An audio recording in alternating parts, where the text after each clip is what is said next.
Free beer and hot wings in the morning. Grand Rapids rocks all day. 97.9 GRD rocks. Mainly cloudy today, 60 the high. Still a little fog hanging around in some areas. It's about 53 downtown. Couple stories locally. Well, one is kind of a fun story from ZZM. Did that one come through? I should ask that I've before. got it right now. Oh, there it is. With Prince passing away, and this includes some of their coverage of the fact that he died, but also I assume it's coverage of the time he went bowling here in West Michigan 20 years ago. Life is just a party, and parties weren't meant to last. Rock icon Prince has passed away.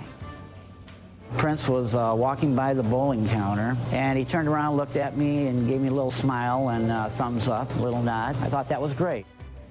Prince has performed in Grand Rapids a handful of times, and one night, he also went bowling. The news at 11 starts now. WGRD 13 News. What a time capsule from Good 1996. evening, everyone. I'm Nick Lefebvre. And I'm Juliette Dragus. Since his death today, fans in West Michigan are remembering favorite music and best moments from his Grand Rapids concerts. But instead of songs, one Wyoming man's favorite Prince memory is about strikes and spares. WZZM 13's Phil Dawson is here now to explain. Well, after a Grand Rapids concert 20 or so years ago, Prince and his posse went to Chezame nightclub and bowling center in Wyoming to unwind. That sounds It's hilarious crazy. to hear the whitest man that has ever lived talk about posses. Him and his posse went to Chezame nightclub. That business closed long ago, but the memories live on for people who were there the night Prince and his entourage went bowling. Earlier that evening, Prince was playing downtown. We had heard that he might be coming out after the concert, so we stuck around. Bob LaMonaco. At the time, I was working at Chezame. We were pretty happening, hot spot for a nightclub. Well, with a guy like you working there. We were pretty happening. I'm sure they were, but the video doesn't match up. They showed a guy who was like 63 years old with a bowling brace on both his elbow and his wrist. T-shirt tucked flinging the into his ball. elastic pants. The guy who thinks anybody who uses a house ball is a puss.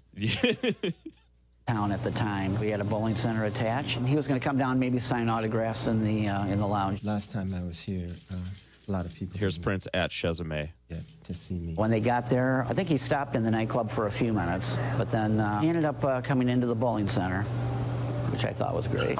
We were closed already, and they wanted to do some bowling, so we set him up on a pair of lanes for a couple of hours. I don't remember if Prince bowled at all. If he did, it was just for a very short bit. He was really kind of a quiet and reserved individual. Didn't talk a whole lot. You can call me Prince. What I remember of him was, I'm a short guy, and I remember him being short. I think it was actually an inch or two shorter than I was, believe it or not. When they got done bowling, It's real. Yeah.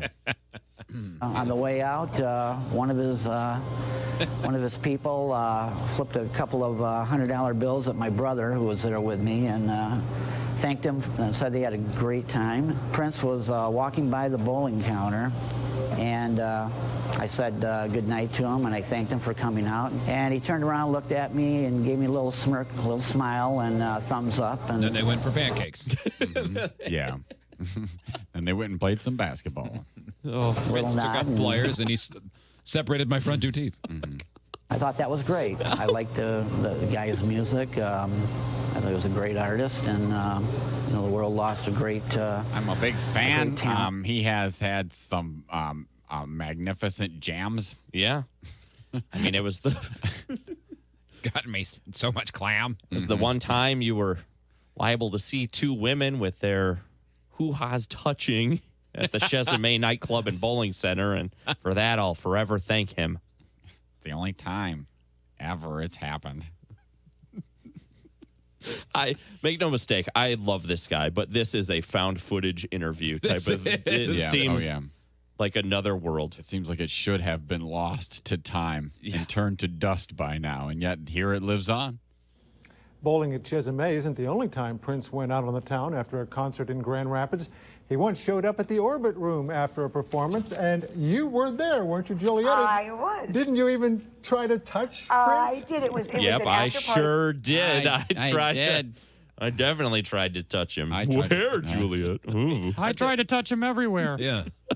After the concert, it was a snowy night. We waited hours, so it was well after midnight. He showed up. He did I tried to have him touch me in here. Oh, boy. You weren't there, Phil. I didn't invite you.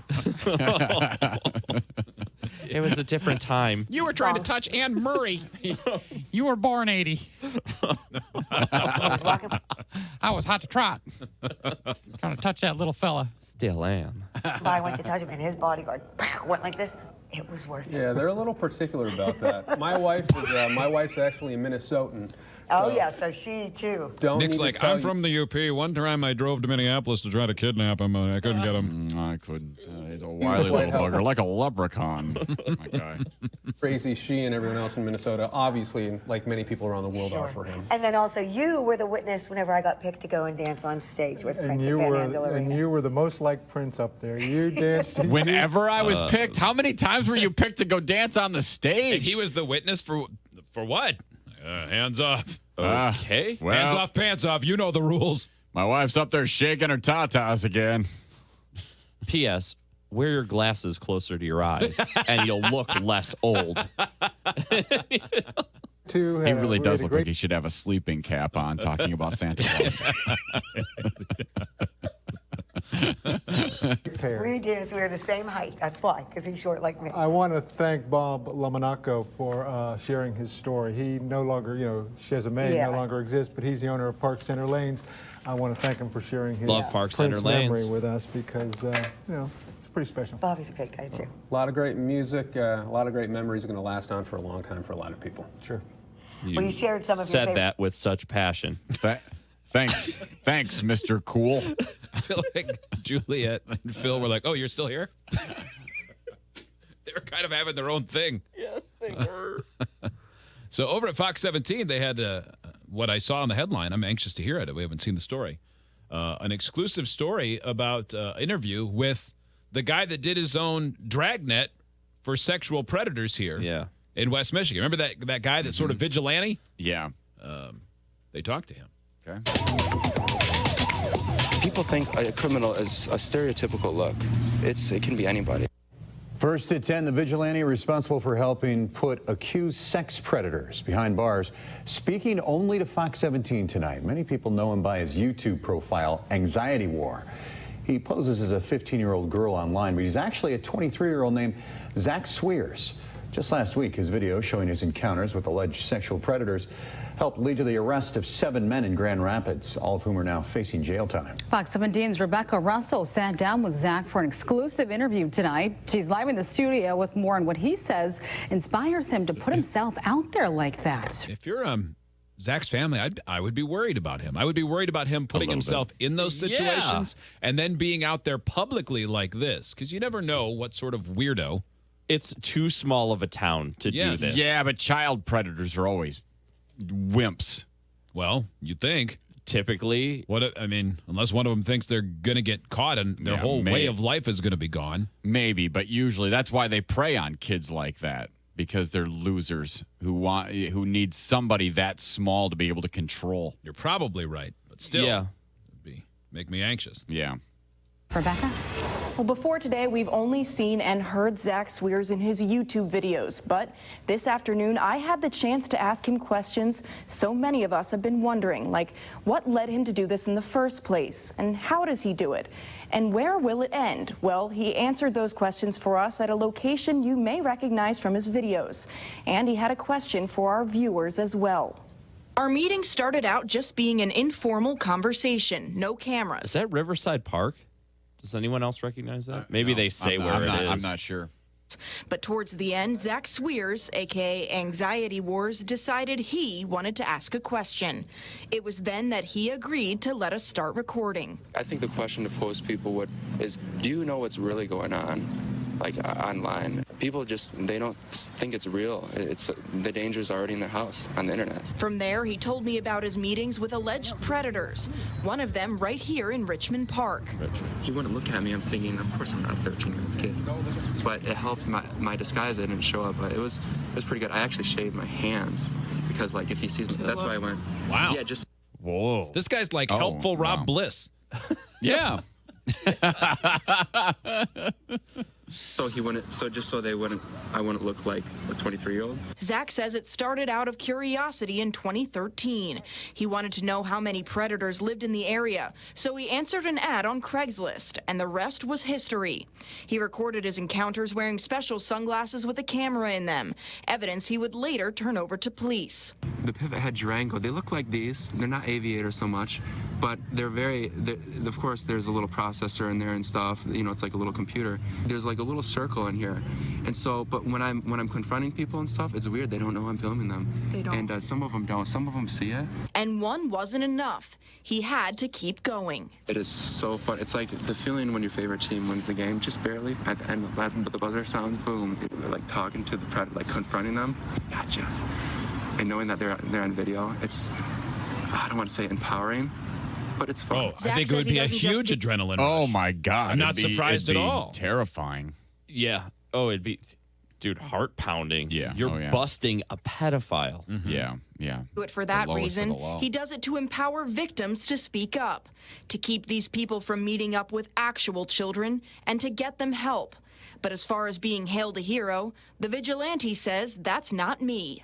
I'm not in it for fame, and I think by not talking to the media, I think that really illustrates that. I'm not in it for fame and stuff. Does he know what the media is? Does he know he's talking to the media? Well, he changed his mind. He might have said that other part. Oh, no. See, it's cool because I want to talk. Because, like, just anybody, right? Just about this. And the main thing Zach says he wants the public to take away from this is to be vigilant. He says more predators are out there and can be very manipulative. It doesn't matter who they are or what they look like, they're out there. And Zach says he doesn't plan on stopping what he's doing anytime soon. Wow. So it's not going to stop. He's not scared of doing this. He seems to enjoy it. Mm-hmm. We've watched a lot of these videos online, and there's one that's kind of, in particular, that's scary, where he says he knows the guy has a gun, and then he tells the guy that he has a gun too. Mm-hmm. Is he worried about walking the line of impersonating a police officer, or his safety for this? He made it very clear he's prioritizing safety. He didn't want to go into details about how, but he is, and he says he makes it very clear he is not impersonating. They're really dangerous. It sounds like something bad is going to happen. It certainly sounds like it could be. Like it could escalate. Mm-hmm. Although just saying you have a gun, I mean, concealed carry is okay. I meant for him. Mm-hmm. If he goes, I mean, if someone thinks their life as they know it is gone, kaput, and they do have a gun, what if they kill you and shoot themselves? Yeah. It's possible, or just kill you and hope they get away with that. Right. Yeah, I don't know. It seems way too. I wouldn't want to put myself at that risk, but No, I'm glad he's willing to. Now the police haven't been happy. They would prefer that he, But he's successful. Sure, he is. But they don't want people risking their lives to be a vigilante. No, I get that, but he's having success. If I don't see their videos of these dirtbags. I think they're busting them a lot, but there have been some massive arrests stings. like every 5 minutes in the news. Yeah, there have been some massive stings. I get that. I can see why they don't want the public doing that, certainly. And I wouldn't encourage anybody to do it either. I mean, I'm glad that he's doing it and making a difference. I wouldn't encourage people to do police work. I'm one of those people who happens to believe that police are probably better at doing police work than other people. But when you watch Dateline and he would bust them, they would walk outside and there were actual police officers there. Yes. You never thought, oh, something really bad is going to happen. Yeah. They're just going to get busted. But he doesn't have that backup. No, he doesn't have the police working for him. I think the way he's doing it, if he were able to work in conjunction with the police and bust guys on site, and have that just backup, pass the information on to him, But I think he gets a rush out of it. Well, I mean, it's but like even skydiving for him. But even a little bit like even if he's the one approaching the car and stuff, as long as it'd be a little bit better if there was a police presence somewhere nearby. A little bit of that real life superhero stuff going on, except something actually happening. Yeah. Yeah, I'll bet if you asked a police officer, they're busting people like that all day, every day. Probably. But it just doesn't make the news. There's this is just many. unique. Yeah. Mm-hmm. Well, I'm fascinated by the interview. Well done to Fox 17. Sublime, What I Got. 97.9 GRD Rocks. Early in the morning.